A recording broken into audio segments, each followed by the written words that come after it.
Hello, I'm Mark Thompson, otherwise known as the Tame Geek, and this is a lovely little video review of what can possibly be described as the worst car I've ever had to spend time with.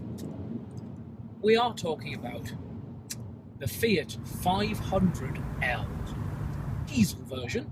I think it's about a 1.5, maybe a 1.6 litre engine.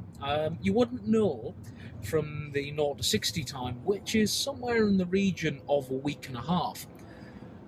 If that were the only problem, we'd be okay here. You could say that that was a particularly frugal thing, and that was something to be proud of for Fiat. But it's not. See, thus far, in my near 500-mile journey, I've gotten no better than 50 miles a gallon. Bit depressing, really, for a car of this type. What else have we got? Well, we've got stop-start, as you can hear. Sounds like a van. Although the van comparison is somewhat unfair. Mostly to vans, because they actually feel like they move properly, whereas this doesn't. There is a very, very interesting feeling through the steering, through the square steering wheel, with its two layers, which is odd to grip at the best of times and difficult to grip at the worst. You turn, say, for a left, and as the wheels go left, the rest of the car keeps going forwards, and the roof decides to go right. It's a very, very interesting situation. One that you wouldn't really want to be in. When coming out of said corner, increasing the acceleration of the vehicle, you'd think, I can try and correct all the problems here with a little bit of torque. Good old diesel engines are good for torque.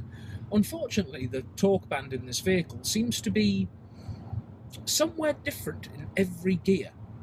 And with the gear lever the size of a golf club, it makes it more of a fumbling experience than a fun experience. And then we have the ludicrously high clutch, which is typical with most Italian vehicles, and the odd accelerator, which has two stages. It's very, very disconcerting when driving along thinking that you're using everything just by adjusting with the toe, to then realise that the pedal is only halfway down. You put it all the way down, you break your ankle, because there's no feedback through the pedal.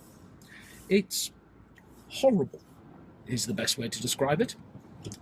So there we have it, a small, supposed to be good looking, but unfortunately hilariously horrendous, Italian car that's also not small.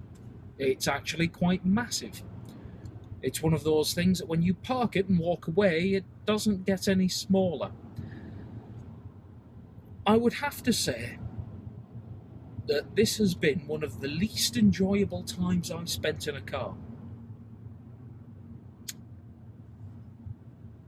Yep, struggling to think of anything worse, other than the 8 weeks I spent with a Fiat Panda.